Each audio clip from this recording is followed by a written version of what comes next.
This is Your Own Best Company, a podcast for people who love to work alone.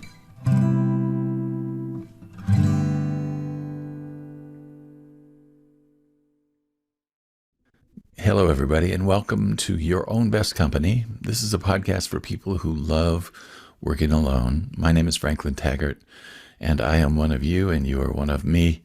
And my guest today is someone that is new to me.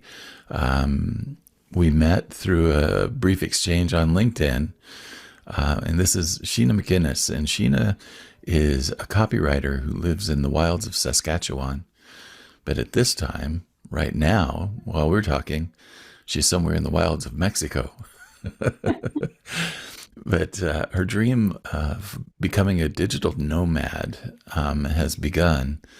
And part of what we're going to be talking about today is how sometimes being a solopreneur like this can fit itself into a nomadic traveling lifestyle. But first, I just want to welcome you, Sheena, and say hello. Yeah, thank you so much for having me here. I'm excited and also a bit nervous, but It's all yeah, good. looking forward to it. Now, is this your first podcast recording that you've done? Oh, yes, it Okay. is. Yeah. So we'll keep that in mind as we go. But again, I don't have a whole lot of pressure on this, and Yeah. what I think we can get to is going to be just a nice conversation with each other. Where Yeah, in for sure. Mexico are you right now? I'm in Huatulco, so it's on the west coast, way far south. Like, do you know where Puerto Vallarta is? Yes. It's way further south than that even. Wow. In the state of Oaxaca. Okay. So yeah, it's on the coast and right by the ocean. Beautiful place. Yeah. Oh, how nice. So Yeah. how close are you to the ocean where you're staying? Uh, Currently probably like a 10-minute walk. Yeah. So not very far. Yeah, and there's so many beaches here. It's beautiful. Yeah. What do you think of the Oaxacan food? Um, Really good. But actually I was planning on doing a whole bunch of eating out, but I find that so far I've actually just went to the grocery store, bought food, and came home and tried to save money that way. But the food that I have had so far is really, really good. I had some mahi mahi the other day Oh my gosh, that sounds at good. a seafood restaurant, and it was like two huge chunks of mahi mahi tuna like that, and it was delicious. Yeah, it was so good. Yum. Well, that's one Yeah. of the things that I loved about the cuisine, and Oaxacan cuisine in particular. I really liked because of all the different sauces. You know, they were pretty Yeah. adventurous in their choice of sauces and the moles. Oh Mm, yeah. So makes you're me hungry familiar thinking with about it. it. Yeah. We Yeah. had we had a Oaxacan restaurant here in Colorado, Oh, is that uh, right? but it closed down. It was one of the saddest days of our lives. It was so good. Yeah, Mexican food in general is amazing. We don't really have a lot of great Mexican food in Saskatchewan. Well, So it's nice to come down here and try some. one of the things that I'm really, really curious about was that your original professional background was in science, I think you mentioned biology and conservation and environmental types of science. And that was where you did field work for over a decade, right? That's right. Yeah. So tell me a little bit about, what was it that you initially had dreamed about Mhm. when you pursued science as your career? I think it was a childhood thing. Like my parents, especially my dad, I grew up riding horses with him and we were out on the prairie, always out in nature. And so that's always been really close to my heart is protecting the environment, being out in nature. So I think that instilled something in me and he was a conservation officer. In Canada, that's the same as what do you call them in the States? Game wardens, Yeah, that's like right. a fish and wildlife officer type thing. So Yes. I took after my dad, and my mom was a nurse. My other two sisters took after my mom and were nurses. So I took kind of the path that my dad took. So it was very influenced by like how you grew up and what you're passionate about. Yeah. So you did that for like what, 12 years? Yeah, well, yeah, I would say um yeah, it's been about 12 years that I've worked from job to job, moving around, trying different things, but like a true millennial, never really being satisfied in one place, one job for too long. I guess I'm just an old millennial then. You just described me to a T. Okay. It's all Yeah, good. well, that's good. That's good. Sheena, can you talk a little bit about, like, now you're doing copywriting, and how did you discover copywriting as an option for yourself? Yeah, I had no idea what copywriting was. I was, how do I start this story? How did I discover? Do you want me to start from the beginning or just Absolutely, how? that's a great place to start. Sure. So I was kind of at a crossroads with my careers. I was finished with a job and I had to move and start another job and felt like I was kind of at a crossroads in my life, didn't really have a place to live or anything like that. So I had this new job in environmental conservation, but just with everything like moving around so much and starting this new job, I was unsatisfied, couldn't figure out why. So I knew this woman, Andrea Horvath. I got to give her a shout out. She's a career coach, and I had met her from a past job position, and so she was doing a 8-week career coaching program, and I thought I mean, I'm passionate about the environment and nature and all of that sort of good stuff, but always couldn't figure out why I felt so unsatisfied in my career. And that's, I think, why I moved around so much. And um, so I met Andrea, found out she was doing this program, and we went through 8 weeks, kind of a deep dive into what your deepest needs are, all that kind of fun stuff, like going into your past and what you want for your future and everything. And it was really kind of an intensive 8 weeks of figuring out who I am and what my needs are. And it led to I had no idea what copywriting was a year ago. I'm new to this copywriting game, but I had no idea what it was. Yeah. And so she helped me kind of go through a few different scenarios. So the program is all about helping you find what you need rather than trying to fit yourself into a boxed career, like that sort of thing. What's going to fulfill you, make you happy. And so somehow that led to copywriting because my three needs for career is to feel creative, connected, and curious. And Yeah. I remember listening to a podcast about copywriting, and they literally said those three things are what like what copywriters can get out of their job.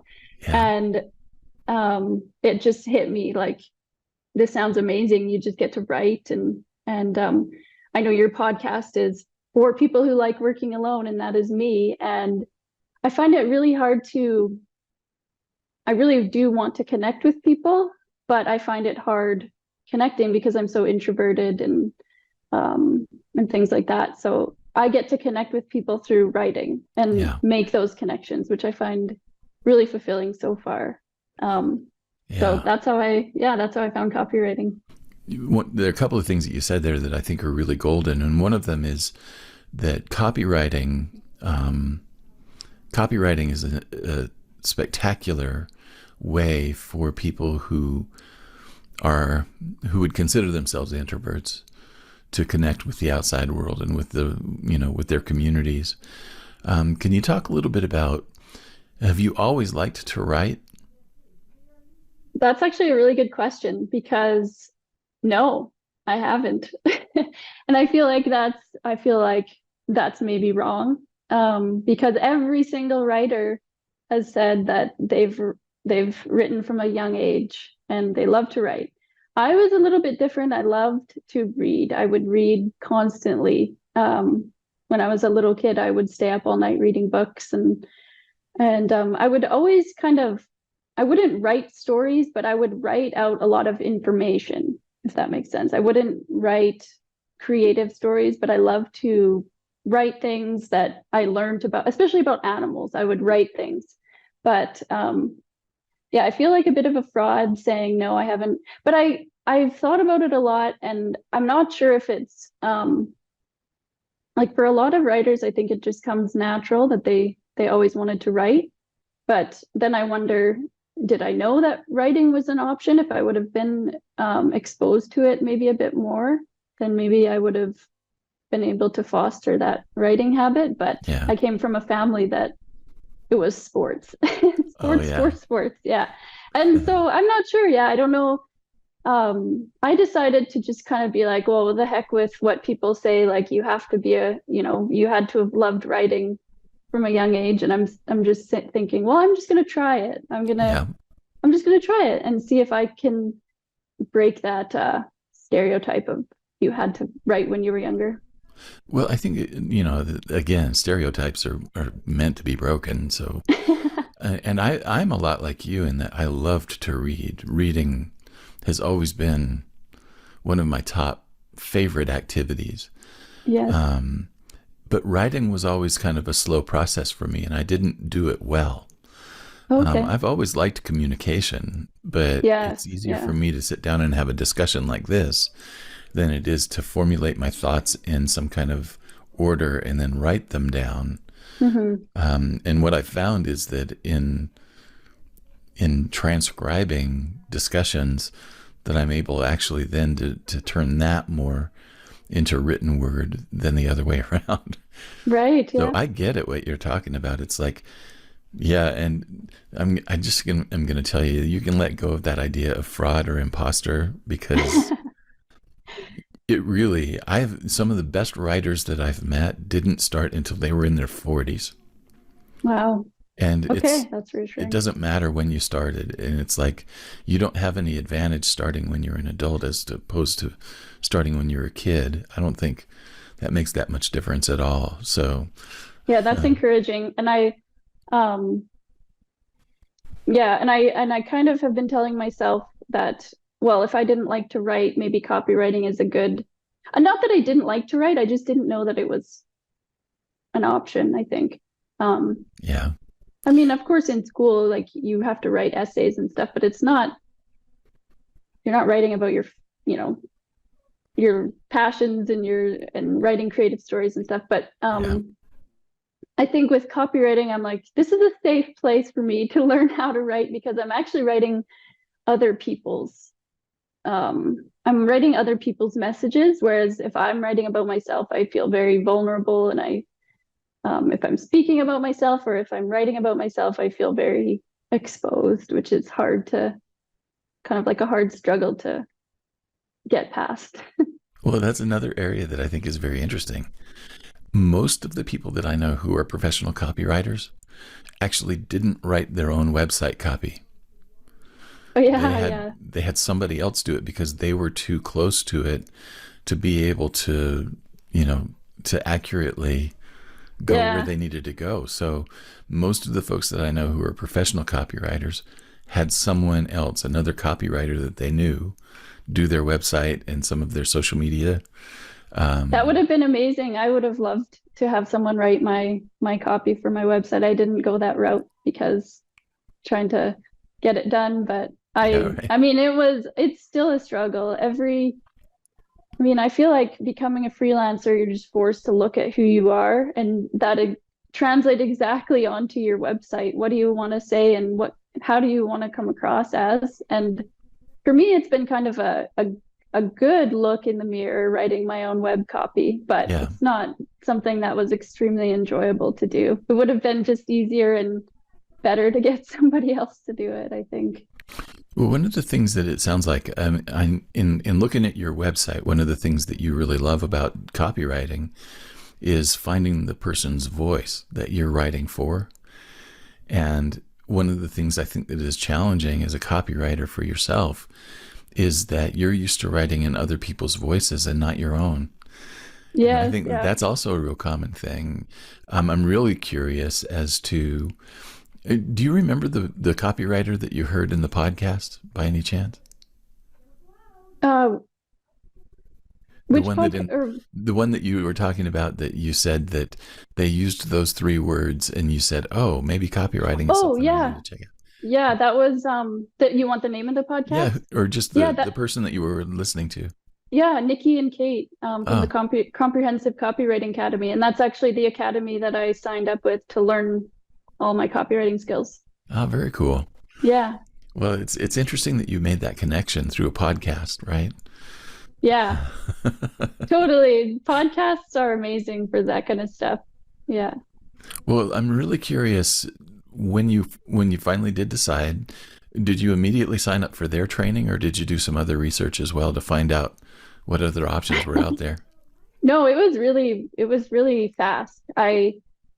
Um I was still working with Andrea, my career coach, and Yeah. I found I had been kind of looking at a few different choices that I could follow for career, like graphic design or videography or video editing and all that kind of stuff. And then I kept coming back to articles or blogs or podcasts about copywriting. And then I listened to um, that podcast about the connection, the creativity, and the curiosity. And I found their website and like you could sign up for their copywriting course. And I think it was a matter of like an hour. I asked Andrea, is this a scam? Should I sign up for this? Is it going to be legit? It I mean, I spent like half an hour researching the course and the website and it looked legit, but um I asked her, should I sign up for it? It feels really right. And so I think like an hour later I was signed up and doing the course, and Wow. so it just felt right. It didn't feel like, oh, I'm not sure. It was one of those moments where you just felt really like the right decision. So I signed up for it. Very cool. What were some of your earliest paid jobs? Oh my gosh. My first bigger paid job was a month. It wasn't, it was a month after I had signed up for this copywriting course. And it was less than 2 weeks after I put my website up. And this agency had found me through LinkedIn and they wanted me to work on a campaign with them. A big well, big to me, I found it quite overwhelming. Less Yeah. than a month into being a copywriter, and I had told them I am a junior copywriter, so I hope Yeah. that's okay with you, and it was fine with them. But I mean, it was a great learning experience, but I don't know if I recommend that to new copywriters to like don't pass that opportunity up if it comes to you. But it was quite a struggle for me to being less than a month into copywriting. That was what I was faced with. Did they have anybody that was there to kind of help you along and guide you? They they kind of did. I was to talk to the creative director if I had any questions or anything like that, or if I needed to get feedback. But with an agency, I think it's just so fast and the turnaround time is so fast, and you're kind of already expected to know a lot of these things, and I didn't. So I tried my best to ask the questions, but sometimes didn't get as clear answers as I wanted. But that's my fault. I should have spoke up and ask again and clarify again. And but yeah, one big learning experience for that. Yeah, totally. Have you Yeah. have you discovered like certain types of projects that you enjoy more than others? Um, Not yet. I'm still keeping my mind open to everything. I haven't niched down into any type of special project or anything. I'm trying to I obviously still, I think I've been copywriting for 6 months now. Yeah. So not very long. So I'm trying to keep an open mind. I mean, I think I like web copy a little bit more than, but then, I mean, I like the ad writing and everything because you have a clear kind of path that you want people to follow. But Yeah. so I can't really say. I think I'm enjoying everything right now. I love learning about like every type of job that I'm on. And that's that curiosity component. Like, and I think that is huge in actually enjoying your job is, wow, today I get to learn about like apprenticeship or tradespeople. Like that was one of my jobs. And like, oh wow, that's actually interesting. Learning about these mundane things that you never thought was interesting. So yeah. Very interesting, isn't it? Yes, yeah. And I love the challenge of trying to condense, Yeah. a lot of information into a tiny neat little package. That I love that challenge. I'm not much of a I can't write pages and pages and Yeah. pages. That's So you a don't like struggle for me. you don't like the long form types of sales pages and things like that. I mean, more so maybe the blog writing and Yeah. that kind of thing is a little bit trickier for me. But with more experience, I'm hoping that that'll come easier for me.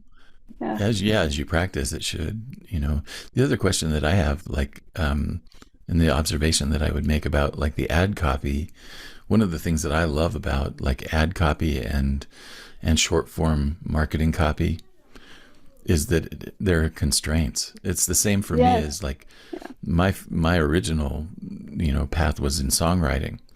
And one of the things that I loved about songwriting was that you had 3 minutes to tell the whole story.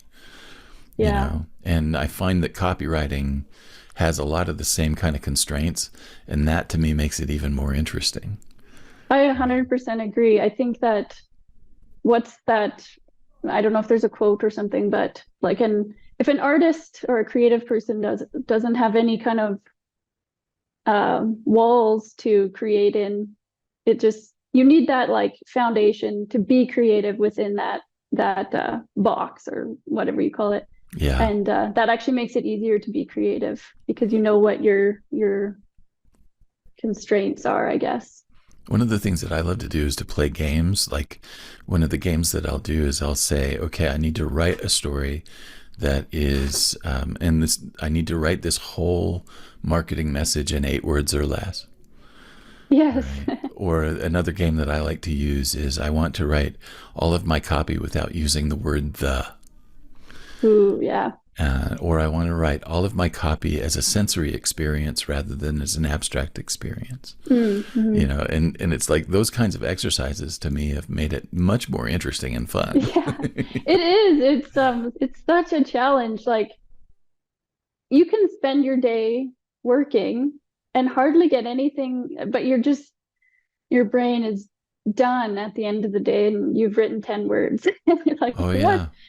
It's kind of it's hard to get used to at first. Like my background obviously is in environment. So you have like, and I worked in the field and you have objectives to meet and they're concrete objectives, tangible results that you can see at the end of the day. Whereas like with copywriting, it's a lot of brain power to come up with, like 10 words or something, or whatever your task is. And at the end of the day, I think sometimes I feel like I haven't really done much, but really I have.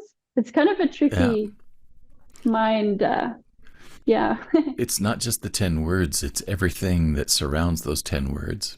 Yes. And all the backstory to those 10 words. Yes. there's a much more embodied experience than just the words alone. And I don't think people understand that. They see the product of 10 words, but they don't understand that 10 words, carries a spirit and it carries an experience. And it's like those 10 words have been really carefully chosen from among thousands of options, right? Yes. Every word has a purpose, every single word. Well, Yeah. I find it really interesting that you were attracted to copywriting, um, and part of that attraction was that it was about a different kind of writing than what you learned in school. And that's one of the things that I've always talked about with people is that unless you were in a marketing class at some point, or unless you were on the debate team or on like some Yeah, kind of a speech team, you didn't learn how to communicate in a persuasive way. And yet, exactly. 95% of the communication that we do is more persuasive than anything else. It's like, Exactly. It's all designed to persuade. And actually, being a beginner copywriter, that's something I'm really trying to work out in my mind. Where does persuasive cross over into being salesy or, pushing somebody into something? okay, And actually, the way that I found your podcast was I heard about Danielle Gardner and she's a her good one to quiet. hear about. Yeah, yeah. So Yeah. she was on your podcast and she was talking about quiet marketing, and I was like, oh, this resonates so much. But being new to the marketing and advertising world, it's like definitely you have to figure out your values and your morals and what you're willing to do, and that's something that I'm still working through. But yeah, Yeah. Well, we all know what it's like to feel pressure. yeah, It's like we can all tell when we're being pressured into a decision that we may or may not be ready to make. And I think that for me, that's where the line is. It's like if I am trying to override somebody's will, that's when it becomes a problem. totally. Yeah, If that's I am working with their will in the direction of what they want, I don't have a mhm. problem with that at all. Exactly. Right? Yeah, and if you just put that out there for them, and they don't have to, it doesn't have to resonate at that time, but it's going to resonate with the right people. And that's kind of how I try and look at it. And obviously too, Yeah. like only working on projects that I actually agree with. Oh, yeah. I think that's a big part of Yeah, it too. that's huge. I really feel like that it's important to be aligned with the people that you're serving, Hmm. in terms of your values and in terms of the things that are important to you. If they don't line up, it's not going to be a very joyful work Hmm. experience for Yeah. you or them, probably. And another thing that I always look at with writing, persuasive messages is that the metaphor I like is that it's a treasure map, right? And the Hmm. treasure map takes people from where they are right now to where they want to be. And Right. it's like the copy is just the step by step from where they are now to where they want to be. And that's how I can Yeah, avoid becoming manipulative, is that I don't need to talk them into anything because this is something that they exactly. know that they want. Well, and the perfect example is the story I gave about finding that podcast, Yeah. going to their website, reading their sales page, and knowing that their copy on that sales page for a copywriting course was what I wanted. And now look where I am, like working as a digital nomad in Yeah. Mexico. Like, so obviously that copy was, yes, persuasive, but in the way that actually spoke to me, and is it let me know that is this is what you're asking for, and here it is. And so yeah. I think that good copy really empowers people. Yes. That's the When thing. you It's read a like really good piece of copy and you're like, oh, you just connect with it. There's totally right. nothing, yeah, there's nothing like that. And I don't know if, I mean, I know you've talked about AI quite a bit, but Yeah. that's something that a lot of copywriters are worried about. But like, yeah, and entering the world of copywriting, obviously that's something that's like a little worrisome, but um everyone's still just kind of hoping that Yeah.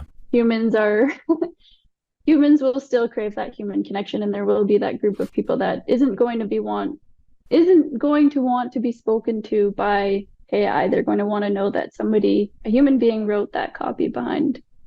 you know. Yeah. Um, I think, AI right now, as far as copywriting is concerned, can be an extraordinarily powerful tool for us to use. And my Hmm. first experience with AI that I was telling people about, my first experience with it was that I was writing a sales page for a course. And normally when I write a sales page for the course, I get hung up when I get to those places of creating my list of features and benefits and all of the pros as to why they Yeah. should buy this thing. And what was really interesting is that I had just signed up for ChatGPT that morning. And I thought, well, why don't I run this through ChatGPT and see Yeah. what what it comes up with? Well, what was really fascinating was I just said I need three lists. The first list is I need a list of features for a course on elevator pitches. I need a list of the benefits of learning how to do an elevator pitch better. And then I need to do a list of all of the reasons why a person needs to take a course on elevator pitches. And those Yeah. three lists were all generated within a few seconds. Isn't that crazy? All I had to do was edit them.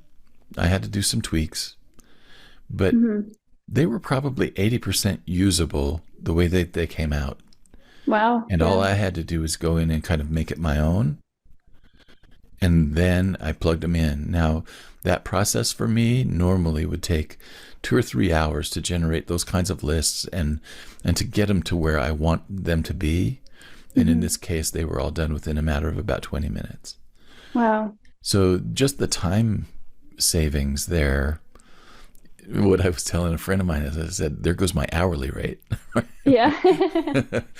But the thing that I think is really important, I think people should not charge hourly rates anyway. I think we should charge result rates rather than hourly rates. But the thing that I found very interesting about that experience was this is a very powerful tool. And yes, mediocre copywriters are going to be threatened by this. But the ones who really understand that copy is a relationship tool and it's actually one side of a relationship, the people who really get that and ingest that, they're going to have the advantage when it comes to AI. Hmm. And Hmm. it'll be a powerful tool for us to use, but the relationship is the thing that needs to be served and not necessarily the sales page. That's a good point. I know I've heard that before. The mediocre copywriters, they might disappear. But then Either I'm that like, or well, they, geez, I'm a new copywriter here. Let's or hope they'll I just can. they'll go on Fiverr and they'll get a lot of gigs. So Yeah, exactly. I'm really curious. Have you Yeah. tried any of the AI tools yet yourself? I've been meaning to actually because it's better the devil. Well, it's not that it's the devil, but it's better to get to know it and become familiar with it Yeah, and use it as a tool. But I actually just haven't opened it up yet. I yeah. heard that in Canada, I don't know if I get like a free trial or I if I don't have to know. pay for it. I know is it free in the US? The one that I am ending up using more than any other is Bing. The Bing search engine from Microsoft has it built in. Oh, okay. You So still have not to the sign Chat up for it. GPT. It is ChatGPT. It's the same framework as ChatGPT, but it's Microsoft is putting their Oh, okay. their trademarks all over it, and I find that to be a pretty useful tool. And it's built right into the Bing search engine, and Hmm. they do references for articles and stuff like that. I find it pretty useful. ChatGPT is still an amazing tool, but I've played a little bit with Bard, which is Google's version, Okay. and I like it okay, but it's not quite up to the same level as the Bing one yet. Oh, is that right? Um, we're in early days yet. Yeah. This is all going to be a real fast moving and volatile thing for the next few months. I Hmm. have a feeling, maybe even the next few years. But Hmm. right now, Bing, I've been really impressed with.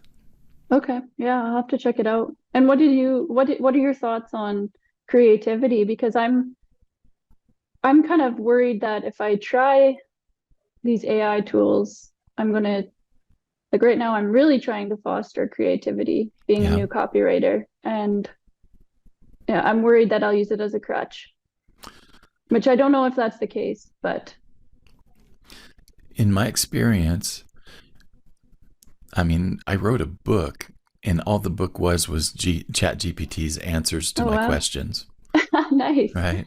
Yeah. And I went ahead and published it on Amazon, and it's like, great, it's out there. Yeah. But one of the things that I said in that book was that I said I don't feel like that I'm the author here. I feel like that I've made something, but I'm certainly not the author, because this It was isn't ghostwritten for yeah you this by isn't AI. anything that I've created. It's just, this is a transcript of a conversation between me and a robot, right? I can't claim authorship on that. So the way that I look at it as far as creativity is concerned, like I said, I don't feel any less creative because I let ChatGPT generate 3 lists of bullets for me. I don't feel Yeah. any less creative because, quite honestly, the creativity still is in how I put together the story and how The storytelling. Yeah, for sure. and the connection that's made. That's really the thing that's most important to me, and that's really what the creativity needs to serve, is building those connections with people. Right. So Which I is don't feel something any that, loss of that. okay. Yeah. And do you feel like AI at this point can make those connections? Not for me. I wouldn't trust it to make those connections for me. Hmm. Um, I can use it. I can use it as I've heard people say that it's a really good way to generate a first draft of something. Yeah. But the editing is really, in my experience, where the real creativity starts to happen, because Right. that's where the real shaping takes place. For sure. And the ideas are still being prompted by the questions that I put into the chat, Yeah. Yeah, exactly. And that's one of the things that I find fascinating about it, is that it kind of picks up on on the words that you use in your questions. And the thing that we've got to remember is that it's predictive text that's on, like, hyper predictive Yes. text, more so than your SMS text message bot that you've had already on your phone for the last 10 years. Yeah. This predictive text is actually much more well informed. So it's very interesting, but Hmm. I find one of the things that's fun to do as an experiment is to get on, like, ChatGPT and figure out like 5 different ways to ask a question, and put all 5 of those different ways into the chat and see how it responds differently to each one. Mm. It'll Yeah. it'll It'll give spit you a out something really different every time. That's exactly right. It Yeah. it adapts based on the your choice of words informs its choice of words. Isn't that crazy? It's really cool. Yeah, I don't know what's gonna happen in the next few years with AI. Well, it seems like to me that you're actually getting into this at a good time. That you're Oh, getting into that's copywriting at a reassuring. good time. And the reason that I say that is because you may actually have an advantage over people who've been copywriters for a long time, in that they've got ways of working with the old technology.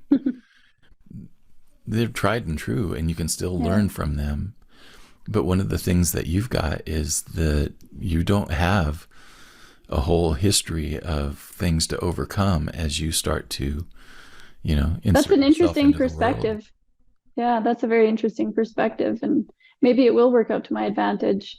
And I, meanwhile, in the back of my mind, I'm thinking, okay, this doesn't work out. I've got to have a plan B. Always got well, to have a plan B. the thing that you have to have is a very flexible business model.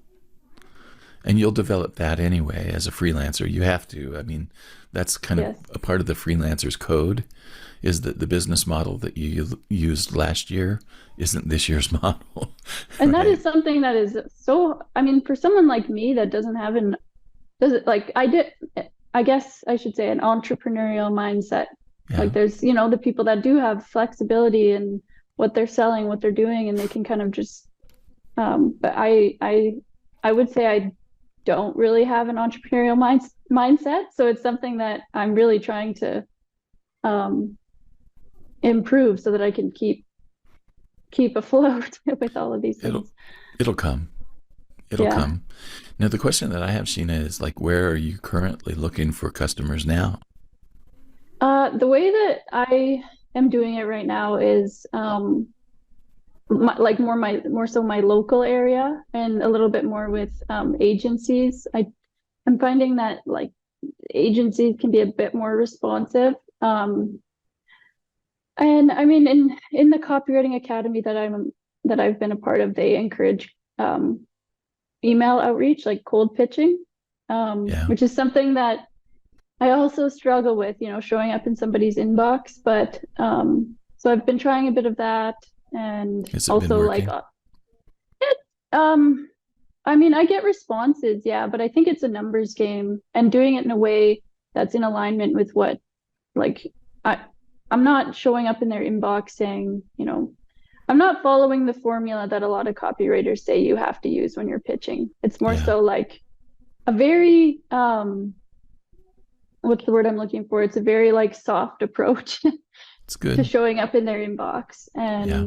um and that feels better for me. But um yeah, it's been working okay, but it's always a struggle trying to find new clients as a new copywriter. Have you ever listened to Laura Bell Gray or read her emails? Laura Bell Gray, no, I haven't. I think you would like her a lot. She has a copy school called, I think it's called the Copy Cure. And she specializes more in like email messaging and stuff like that. But I love her approach.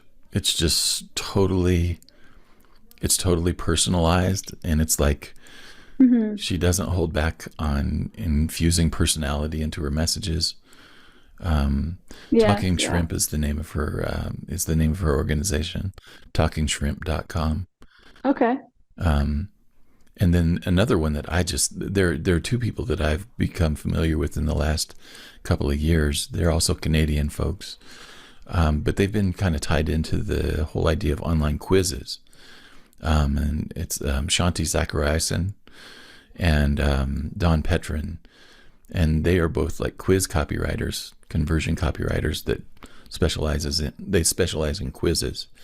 But I really love their style because it's like Hmm. totally accessible and fun and energized and energetic. Hmm. It's really cool. So I've really enjoyed them. They've got a podcast called The Entrepreneur's Ecosystem, and The that's one of my entrepreneur's favorite. ecosystem. Yeah, that's one of my favorite podcasts. You might like that one as well. But I think one of Yeah. the things that I would look at is like I'm always looking for role models and always looking for people that I would consider like this is a one-sided mentorship, and you don't know that you're my mentor, but I'm following Yeah. everything that you do. I'm really creepy, and you don't want to know that either, right? Yeah. But at a point where you are, especially right now, it's like, you know, find those people that you just go, oh my gosh, they are doing cool stuff. I want to Right. learn Yeah. from that person. Yeah. You know? Yeah, exactly. Yeah.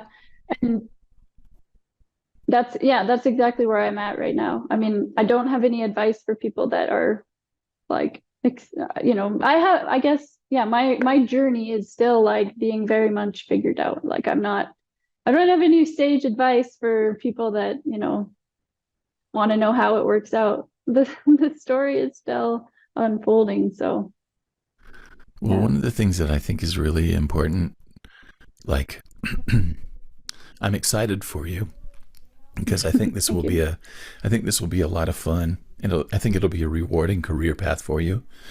It's probably going to be more work than you ever dreamed of in the field work that you were doing. Although Oh I'm yeah. sure that there were a lot of days filled with heat and cold Yes. and mosquitos and bears and things It's a like that. different kind of fear. It's Yeah.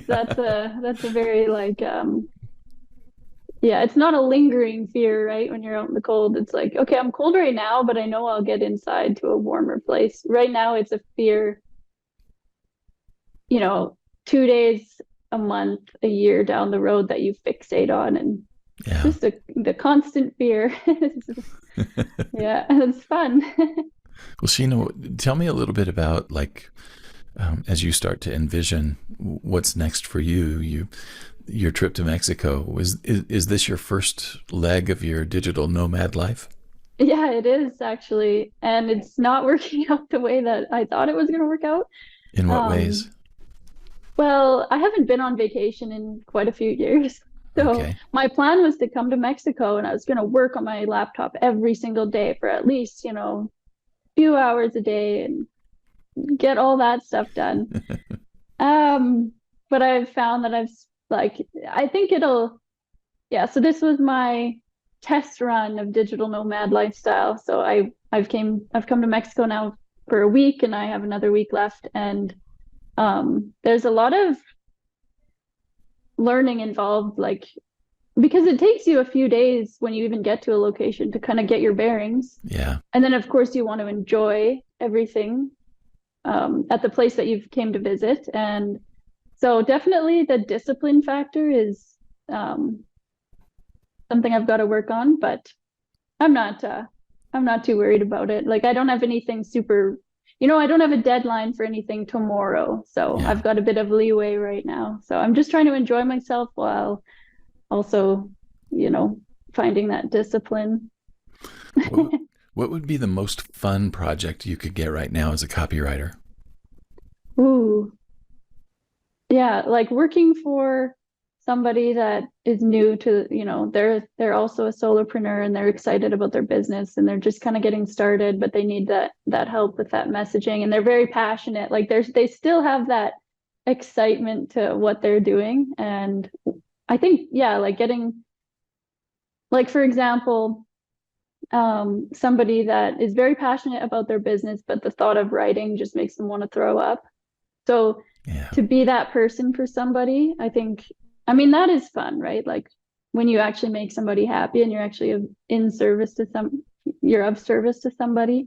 Totally. No matter what the topic is or what you're writing, I think that to just make people happy in what they get and to be Yeah. able to make that connection for them is fun. Well, folks, you've been listening to a conversation with Sheena McInnes. Sheena, are you heading back to Canada after this Mexico jaunt, or are you going to go somewhere else further down I the road? am, yeah, I'll be heading back to Saskatchewan. So I think the snow melted like a day ago and then we got more snow. So hopefully by the time I get back, it's completely gone. That will be really nice. That's the point, right? Go where Yeah. the snow isn't, unless you're a skier. Yeah, exactly. When there was not really any great skiing in Saskatchewan, so I'm not missing out on that. Well, folks, you've heard from Sheena today that she's been copywriting now just about a half a year. She's getting some great experience under her belt, and she has had some really great training. And what I'm going to suggest is that if you're ready to have somebody else do your copy for you, that I'm going to encourage you to take a risk and bet your dollars on this person here. So Sheena, how can people get in touch with you when they are ready to hire you for a copywriting position? Yeah, sure. I have a website. It's www.sheenawritescopy.com. Sheena Writes Copy. We'll make sure that everybody can see that on the screen for the video and that it'll be in the description for everywhere else. And Sheena can also be found on LinkedIn. And what I'm going to just say is, Sheena, I am excited for you and I wish you all the best as you unfold this new career. Thank you so much, and thanks for having me on the podcast. It's I been a lot of fun. appreciate Did being here. did it feel as nervous as you thought it would? Um, I feel like I wasn't as once you get into it, it's easier, but I still definitely feel like I've got that like interview persona on, like where I'm not just totally being myself. Like Well, it doesn't come I'm, across on this side, so I don't know what yourself would look like. oh, that's good. Yeah. Okay. All right, folks. So Sheena McInnes and SheenaWritesCopy.com. And Sheena, enjoy the rest of your time in Mexico. Thanks so much. Enjoy Colorado. See you, Franklin. Thanks for listening to Your Own Best Company. If you enjoyed the show, would you do me a favor and subscribe on YouTube, Spotify, Apple Podcasts, or your favorite podcast host? If you really love it, leave me a review or share it with your circles. If you feel like your career is reaching a dead end, or you're feeling a deep sense of dissatisfaction in your work right now, I help people discover their gifts and then find or create new opportunities that are the best fit for their talent, experience, and lifestyle. Email me at coaching@franklintaggart.com for more information. I also help people start, finish, and launch creative projects, and I offer an ongoing marketing mastermind for solopreneurs and freelancers. More information on these programs and services can be found at franklintaggart.com. Thanks again for spending this time with me.